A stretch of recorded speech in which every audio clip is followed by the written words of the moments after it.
काजल, अरे ओ काजल, आज नाश्ता बनेगा या? ये लीजिए नाश्ता तैयार है। अरे आज तो नाश्ता टाइम पर बन गया, क्या बात है? आज सूरज किधर से निकला है भाई? पश्चिम से। अपनी सास को ऐसे जवाब दिए जाते हैं। पर मैं तो ये सीख कर आई हो मायके से। अरे मैं तो मजाक। मैं जीजा और तुम साली हो क्या जो मजाक कर रही हो मुझसे? सास हूं मैं तुम्हारी, सास, समझी? जी समझ गई। चित्रा अपनी बहू काजल की क्लास लगा रही थी तो उसके बेटे यश ने सोचा अपनी पत्नी का बचाव करे, लेकिन सास वो प्राणी है जिससे आज तक कोई नहीं बचा। अरे माँ जाने दो ना क्या अभी? जाने दूंगी, बिल्कुल जाने दूंगी, लेकिन इस बात को नहीं, तुझे। तो नाश्ता कर और ऑफिस निकल, वरना बता तेरी क्लास लगाऊं। अरे ओके समझ गया। My lips are sealed. बस मैं भी समझ गई मम्मी जी। रिश्तों की मर्यादा रखा करो। एक बात हमेशा याद रखो, बड़ों से कभी सवाल ना करो और उल्टे जवाब ना दो। सवाल भी नहीं? क्योंकि मेरी सास ने मुझे समझाया था, बहुओं को बात एक बार में ही समझ में आनी चाहिए और फिर कोई सवाल करके बड़ों को परेशान नहीं करना चाहिए। अच्छा, और फिर सवाल? सॉरी। यश हंसी दबाकर ऑफिस चला गया और फिर नाश्ते से लिपटकर चित्रा मार्केट गई। उसे पर्दे लेने थे, लेकिन खरीदारी के बाद भूख ने उसके पेट में ऐसे ढोल बजाना शुरू किया जैसे कोई बारात आने वाली हो। घर से नाश्ता करके निकली थी, फिर भी भूख लग रही है। मेरा पेट है या कुआं? खैर जो भी है, अब कुछ तो खाना पड़ेगा, नहीं तो यहीं बेहोश हो जाऊंगी। वो एक छोटी सी देसी ढाबे पर जा पहुंची। भैया कुछ अच्छा खिलाओ जो तुम्हारी स्पेशलिटी हो। बैठिए मैडम, अभी लाते हैं स्पेशल पराठा। अरे जो भी लाओ जल्दी लाओ बस।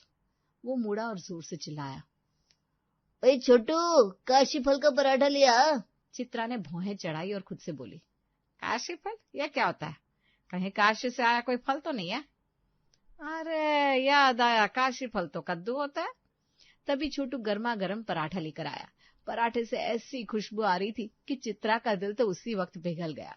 उसने एक निवाला लिया और आंखें बंद करके वहीं समाधि लगा दी, मानो पराठा नहीं मोक्ष मिल गया हो। वाह, ये तो कमाल का है। कितना अच्छा बनाया है तुम लोगों ने। शुक्रिया मैडम, ये हमारी स्पेशल रेसिपी है। ये लो, ये टिप रखो। अरे मैडम इतनी बड़ी टिप? अरे अच्छा बनाया है तो दूंगी ही ना। चित्रा के पेट से लेकर आत्मा तक खुश हो चुकी थी। उसने घर पहुंचती ही काजल को आवाज लगाई। काजल उस आवाज में छुपी सुनामी को पहले से पहचानती थी, इसलिए तुरंत दौड़कर पहुंची। काजल! जी माँ जी, क्या हुआ? बहू कल सुबह मुझे काशी फल के पराठे बनाकर खिलाना। काशी फल? काशी फल क्या होता है? ओह, कहीं ये सीताफल तो नहीं कह रही? जरूर सीताफल होगा। पर सीताफल के पराठे? ये मम्मी जी को क्या हो गया? सीताफल के पराठे कौन बनाता है भला? क्या हुआ, कुछ बोलेगी या तेरे भी मुंह में पानी आ गया काशी फल के पराठों का नाम सुनकर? जी बनाऊंगी ना, जरूर बनाऊंगी। उसके अंदर ही अंदर उसके दिमाग में सवालों का भूकंप आ रहा था, पर उसे चित्रा की वो सीख याद आ गई, बहुओं को सवाल नहीं करने चाहिए। इसने काशी फल को सीताफल समझ लिया और इसी गलतफहमी में वो बाजार गई और बैग भरकर सीताफल ले आई। भगवान जाने सीताफल के पराठे कैसे बनेंगे, लेकिन सुबह ट्राई तो करना पड़ेगा, सासू माँ का ऑर्डर है। अगली सुबह काजल ठुमकती हुई रसोई में पहुंची। उसने सीताफल का गूदा निकाला और फिर आटे में मिलाने की कोशिश करी, लेकिन गूदा इतना चिपचिपा था कि आटे ने साफ मना कर दिया। अरे ये फैल क्यों रहा है? वो कोशिश करती रही, लेकिन पराठे बनने को तैयार ही नहीं थे। हे भगवान, ये पराठा ही है बवाल, गूदा ज्यादा आटा कम। आटा ज्यादा तो गूदा कम, तवा गरम लेकिन पराठा उस पर चढ़ने को तैयार नहीं। तभी बाहर से चित्रा की आवाज आई, बहू पराठे बना कि नहीं? अभी बन ही रहे हैं मम्मी जी। उसने एक बार और कोशिश करी। इस बार पराठा गरम तवे पर गिरा, पूरा फैलकर तवे से नीचे आ गया। ये तो प्रैक्टिकल में फेल हो गया, अब क्या करूं? आखिर थक कर वो हार मान गई और बाहर आई। मम्मी जी माफ कर दीजिए, आज मैं नॉर्मल पराठे बना देती हूँ, वो वाले कल बना दूंगी। बहू आजकल बस यही तो जानती है, दो काम कह दो तो धरतेल जाती है। चल अब जो आए दे दे, यश को ऑफिस भी जाना है। अरे जल्दी करो यार। सब निपटने के बाद काजल ने चैन की सांस ली और तुरंत अपनी दोस्त अंजलि को फोन मिलाया। अंजलि यार तू बता, सीताफल का पराठा कैसे बनता है? आसान है, पहले सीताफल छील, फिर उसका गूदा भून, फिर आटे में मिला। भून? तवे पर ऐसे फैलाना जैसे चॉकलेट स्प्रेड हो। सीताफल चॉकलेट? अरे हाँ, मैंने तो एक बार सीताफल का चाउमीन भी बनाया था। क्या? हाँ, स्वाद थोड़ा अजीब आया था, मगर लोग तो एक्सपेरिमेंट करते हैं। काजल का दिमाग अब चाउमीन में घुसा सीताफल सोचकर खुद ही चक्कर खा गया, लेकिन उसने सोचा यही सही तरीका होगा शायद, चलो ट्राई करते हैं।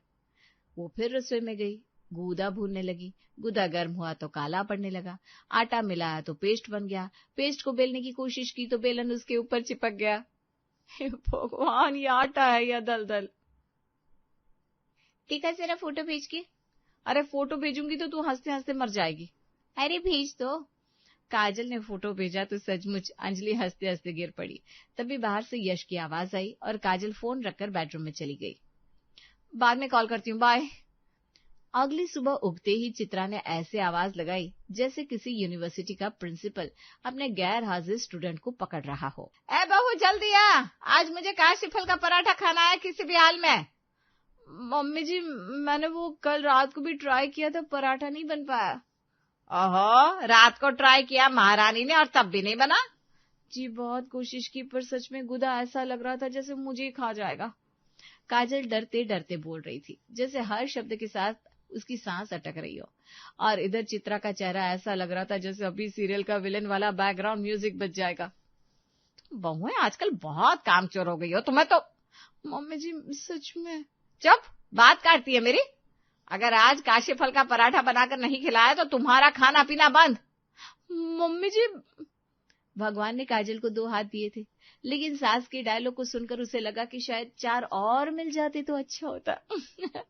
अभी काजल इस झटके से बाहर निकल ही रही थी कि चित्रा के पास मुंबई वाली बहन का फोन आ गया। चित्रा ने फोन उठाया और कमरे में टहलते हुए बात करने लगी। अरे चित्रा, आज मैंने कांदे का पराठा बनाया, मजा आ गया यार। अरे वाह, कांदे का? तुझे पता है ना, वो मेरा फेवरेट है। चित्रा को पता था कांदा मतलब प्याज होता है, लेकिन बेचारी काजल ठहरी यूपी वाली, वो क्या जाने। पर चित्रा ने तो ऑर्डर कर दिया। बाहो, जो भी बना रही है रहने दे, मुझे आज कांदे का पराठा खाना है। काजल तो वहीं जम गई। कल काशी फल, आज कांदा। वो डरते डरते बोली, जी मम्मी जी। लेकिन दिल में सोच रही थी, अब ये कांदा कौन सी नई सब्जी है? सब्जी है, फल है, क्या पता। वेलकम मूवी में डायलॉग तो था, आलू ले लो, कांदा ले लो, लेकिन कांदा होता क्या है भगवान? वो अंदाजे लगाती रही, लेकिन पूछना मना था, क्योंकि सवाल बहुओं के लिए पाप माने जाते थे चित्रा के नियमों में। काजल 10 मिनट तक वहीं खड़ी सोचती रही, कभी छत देखती, कभी आटा, कभी सब्जी का टोकरा। ऐसा लग रहा था जैसे कोई सीआईडी का इंस्पेक्टर क्राइम सीन चेक कर रहा हो। तभी चित्रा पानी पीने रसोई में आई और उस पर भड़क गई। ये क्या, अभी तक ऐसे ही खड़ी हो, कुछ बनाया क्यों नहीं? मम्मी जी, मुझे नहीं पता कांदा क्या होता है। अरे पगली, कांदा मतलब प्याज। ओह, प्याज होता है। काजल के चेहरे पर ऐसी राहत आई जैसे किसी कैदी को जमानत मिल गई हो। वो तुरंत प्याज काटने लगी। आंसू बहे जा रहे थे, पराठे सिकते जा रहे थे और अंत में उसने कांदे का पराठा परोस दिया। चित्रा ने चखा और कहा, ठीक है, मेहनत की है, पर कल काशी फल वाला ही खाना है। हे भगवान, अब फिर से वो दलदल वाला पराठा। शाम को उनकी मस्त मौला पड़ोसन अन्विता उनसे मिलने आई, जो हमेशा गानों के साथ एंट्री करती थी। जो ना करना था करना पड़ा, बटाटा बड़ा बटाटा बड़ा। अरे आओ आओ अन्विता, स्वागत है। अरे चित्रा दी, बहुत दिन बाद आई हूँ, कैसे हो सब? बहू कैसी है? जी ठीक ही हूँ। ओह बहू थकी लग रही हो, सास ज्यादा डिस्टर्ब तो नहीं करती ना? नहीं नहीं, बहुत अच्छी है। हाँ भाई, बहू को तो स्वर्ग में रखती हूँ मैं। अन्विता तो वैसे भी मजाकिया थी, उसने माहौल को और हल्का कर दिया। अच्छा, आज कुछ खिलाओगी? हाँ क्यों नहीं, इतने दिन बाद आई है, बोल क्या खाएगी? अरे दी, आज तो बस बटाटा की सब्जी बना देना। चित्रा तुरंत समझ गई, बटाटा मतलब आलू।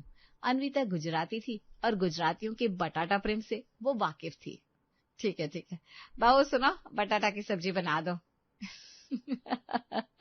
काजल फिर सदमे में, हे भगवान, अब ये बटाटा कौन है? कोई फल है, कोई पत्ता या कोई चिड़िया? काशी फल, कांदा, अब बटाटा, ये घर है या पहेली भवन? ये सोचते सोचते वो किचन में पहुंची। बटाटा बटाटा, शायद कोई साउथ इंडियन फल या कहीं कोई फ्रेंच, शायद बटा हुआ ताजा कटोरी में आने वाला कुछ। उसने फ्रिज खोला, टोकरियां निकाली, सारे मसाले अलमारी से उतार दिए, हर चीज को उठा उठा कर देख रही थी, क्या इसमें बटाटा जैसा वाइब है? ना, ये भी नहीं, ये भी नहीं, ये क्या है? नहीं नहीं, ये भी नहीं। उसका चेहरा पसीने से भर गया था और दिमाग उसे यही कह रहा था, बेटा पूछना मत वरना मम्मी जी फट पड़ेगी। काजल रसोई में खड़ी थी, उसके सामने पूरा फ्रिज, गल्ला, मसाले सब खुले पड़े थे और वो एक ही शब्द पर अटक चुकी थी, बटाटा।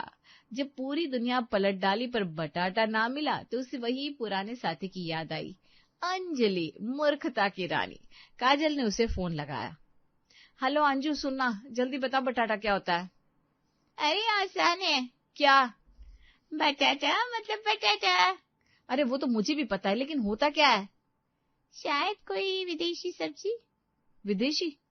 हाँ, नाम इटालियन लगता है, बाटाटा बाटाटा। ओ, मतलब इटालियन गोभी जैसा? वो क्या होता है, ब्रोकली? हाँ, हो सकता है। या फिर साउथ इंडियन, क्योंकि उनके यहाँ ना अजीब अजीब नाम होता है। मैं तो कहती हूँ नारियल डालकर देख। बटाटा मतलब नारियल? हाँ, दिखने में अच्छा लगेगा। तू ना सच में एक नंबर की वैज्ञानिक है। और तू मेरी फैन। हंस तो दोनों रही थी, लेकिन बेवकूफ में डूबते जा रही थी। अचानक अंजलि बोली, अरे यार, गूगल कर लेना। अरे हाँ, सही बात है, मुझे तो ये ख्याल ही नहीं आया। तू ना पागल है। काजल सर्च करने वाली थी कि तभी किचन में चित्रा आ गई। बहू, किससे फोन पर गपशप चल रही है? वो फोन दे मुझे, चल जल्दी कर। चित्रा ने फोन झपट लिया। खाना बना, सुबह से मजाक चल रहा है क्या? काजल के हाथ कांप रहे थे, आंखें डर से लाल। चित्रा ने उसकी हालत देखी तो पूछा, अब क्या हुआ? ये मुर्दा चेहरा क्यों बनाया है? मम्मी जी, वो जानना था कि... अरे क्या, बोलना। बटाटा कहाँ रखा है? चित्रा ने पहले उसे गौर से देखा, फिर सामने टेबल पर रखा एक कटोरा देखा और फिर चित्रा हंसते हंसते दीवार के सहारे टिक गई। बहू ये उसे इतनी तेज हंसी आ रही थी कि हंसते हंसते बोल भी नहीं पा रही थी। क्या मम्मी जी, ये जो रखा है ये आलू है बहू, आलू ही बटाटा होता है। ओ, बटाटा मतलब आलू? उसी वक्त अन्विता भी अंदर आ गई और उससे पूरी बात सुन ली। अरे वाह काजल, तूने बटाटा को कोई एनआरआई समझ लिया क्या? मैं क्या करूं, सवाल नहीं कर सकती ना। तो फिर एक काम कर, सासू माँ से ही सब्जियों के नाम की डिक्शनरी प्रिंट करा ले। चल अब बटाटा सब्जी बना और इस बार गलती मत करना, वरना तुझे घिया खिलाऊंगी और बताऊंगी भी नहीं कि ये क्या होता है। काजल ने आखिरकार आलू की सब्जी बनाई। अन्विता ने चखी और बोली, वाह, एकदम गुजराती टच वाला। सच्ची? हाँ, थोड़ा नमक ज्यादा है पर टेस्टी बहुत है। अगला दिन आया और वही पुराना झंझट साथ लाया। मम्मी जी, आज क्या बनाऊं? क्या बनाना है? वही काशी फल के पराठे। अब तक बनाए नहीं तूने? जी, वो याद है आपको अभी तक? मैं तुझे भूल जाऊंगी, काशी फल के पराठे नहीं भूलूंगी। काजल फिर रसोई में गई और उसी पुराने काशी फल सीताफल वाले युद्ध में फंस गई। गुदा फिर फैल रहा था, पराठा फिर नहीं बन रहा था। बस अब नहीं होगा मुझसे ये काशी फल लीला। उसी समय यश आया। काजल, मेरा बेचारा पेट भूखा है, ये छोड़ो और कुछ बना दो खाने के लिए। सच में ये छोड़ दूं? चलो, भगवान ने सुन ली। आसान तरीका मिल गया ना, कुछ नहीं बनाना बहू को। अरे मम्मी, चुप, एक पराठा नहीं बनाती और क्या बनाएगी? काजल चुपचाप खड़ी हो गई। एक तरफ सास का ज्वालामुखी, दूसरी तरफ पति की भूख। उसे समझ में नहीं आ रहा था किसे बचाए किसे खिलाए। अरे काजल, तुम अरबी बनाओ ना आज। जी, अरबी? काजल के दिमाग पर ऐसा झटका लगा जैसे किसी ने ट्रांसलेटर बंद कर दिया हो। वो बोली, अरबी? ये तो भाषा होती है। अरबी भाषा, इसका सब्जी से क्या मतलब? क्या ये अरबी भाषा का खाना है या कोई अरब देश वाली डिश? ये सुनकर यश पेट पकड़कर हंसने लगा। मम्मी, आपकी बहू को लगता है अरबी मतलब अरबी भाषा पकानी है। अरे पगली, अरबी सब्जी होती है, सब्जी। घुइया बोल देना वही। ओह अच्छा, वो वाली। हमारे यहाँ घुइया ही कहते हैं। तो अब याद रखो, उसी को अरबी कहते हैं यहाँ। ठीक है, अरबी उर्फ घुइया बना देती हूँ। और कल भूल मत जाना काशी फल पराठा। जी, उसे कैसे भूल सकती हूँ, वो तो मेरे जी का जंजाल है। अगली सुबह काजल फिर उसी पुरानी जंग में उतर चुकी थी। काशीफल यानी उसकी गलतफहमी में सीताफल का पराठा। रसोई में फिर वही महाभारत। गूदा फैल रहा था, आटा फट रहा था और तबा रोने की कगार पर था। काजल पसीने से तर और चेहरा ऐसा जैसे किसी ने उसे दुनिया का सबसे कठिन गणित हल करने को भेज दिया हो। तभी पीछे से चित्रा आई। अरे बहू, कई दिन हो गए, आज तो मुझे दिखाओ तुम ये पराठा बनाती कैसे हो, मैं खुद सिखाती हूँ। जी मम्मी जी, आप ही देख लीजिए। चित्रा आगे बढ़कर काजल के तवे की तरफ झुकी और जैसे ही पराठे का रूप देखा 2 सेकंड तो चुप रही, फिर अचानक बिजली गिरने जैसी आवाज में बोली, ये क्या बना रही हो तुम?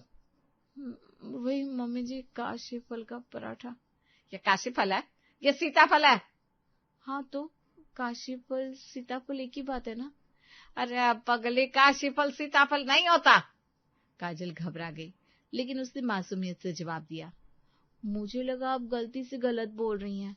भला काशी फल क्या होता है? मैंने सोचा आप सीताफल की बात कर रही होंगी। चित्रा के गुस्से का गुब्बारा फटा नहीं। अचानक पीछे गया। वो काजल की भोली शक्ल देखती रही और फिर हंस पड़ी। बहू तो सच में बहुत भोली है। काशी फल मतलब कद्दू होता है, कद्दू। और तू, हे भगवान, तू इतना दिन से सीताफल का पराठा बनाने की कोशिश कर रही थी।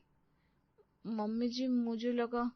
तू ना सच में बिल्कुल पगली है, पर पूछ नहीं सकती ना, इसीलिए इतनी गड़बड़ करती है। मैं पगली हूँ? नहीं बहू, तू तो मासूम है, यही तेरी दिक्कत भी है और खूबी भी। चल कद्दू ले आ बाजार से, आज कद्दू के पराठे ही सही। काजल भागती हुई बाजार गई, कद्दू लेकर आई, लेकिन कद्दू से जद्दोजहद करने के बाद भी पराठा फिर नहीं बना। चित्रा सिर पकड़कर बैठ गई। बहू अब तो सब्र जवाब दे रहा है, चल तू। कहाँ मम्मी जी? ढाबे पर। ढाबे पर? हाँ, वही आदमी सिखाएगा तुझे कद्दू का पराठा। दोनों घर से निकली, गली में ही अनविता मिल गई। अरे वाह, कहाँ जा रही हो दोनों सास बहू की जोड़ी? मेरे बहू को कद्दू का पराठा बनाना सिखाने के लिए ढाबे पर लेकर जा रही हूँ। फिर नया ड्रामा। जाओ जाओ, भगवान तुम्हारा भला करे। ढाबे पर पहुंचती चित्रा ने सीधे काउंटर पर आवाज लगाई। ओए ढाबे वाले। जी बड़ू। मेरी बहू को कद्दू का पराठा बनाना सिखा दे। कद्दू का? हमारे यहाँ कद्दू का पराठा नहीं बनता। अरे क्यों झूठ बोल रहे हो? तुम्ही ने तो मुझे काशी फल का पराठा खिलाया था। मैडम। ढाबे वाला पेट पकड़कर हंसने लगा। काजल और चित्रा दोनों चौंक कर उसे देखने लगी। अरे मैडम, काशी फल कोई सब्जी नहीं थी। क्या मतलब? हमारे यहाँ एक लड़का काम करता है, काशिफ नाम है उसका, वही पराठे बनाता है, इसलिए मैंने कहा काशिफ के पराठे खाइए। पराठा तो बिल्कुल नॉर्मल था। ये सुनकर काजल ने चित्रा को देखा, चित्रा ने काजल को देखा और फिर अरे मेरी बेचारी बहू। मम्मी जी आप भी ना। नहीं ना, तुम्हें भी तो कुछ समझ में नहीं आता था बहू। हम दोनों ही बेवकूफ बन गए। दोनों सड़क पर ही हंस हंस कर दोहरी हो गई। ढाबे वाला और आसपास के लोग सब देख रहे थे और मुस्कुरा रहे थे। बहू, आई एम सॉरी। कोई बात नहीं, आप मुझे सवाल पूछने की इजाजत दो ताकि ऐसा दोबारा ना हो। बिल्कुल, पूरी इजाजत है। और आप भी किसी लड़की का नाम सब्जी समझकर हमें मत खिलवा देना। हाँ। दोनों हंसते हुए घर लौटी। मम्मी जी, आज हम दाल चावल ही खाएंगे। बिल्कुल। और हाँ, किसी काशी फल, कांदा, बटाटा या अरबी से कोई रिश्ता नहीं रखना। मंजूर है बहू, मंजूर है। और इस तरह काजल की सब्जी साइंस की परीक्षा खत्म हुई। घर में शांति लौट आई। पर हाँ, एक डर अब भी दोनों को था, कहीं कल ढाबे वाला किसी नए लड़की को रखकर उसका नाम लौकी फल ना रख दे। और सोचती दोनों फिर खिलखिलाकर हंस पड़ी।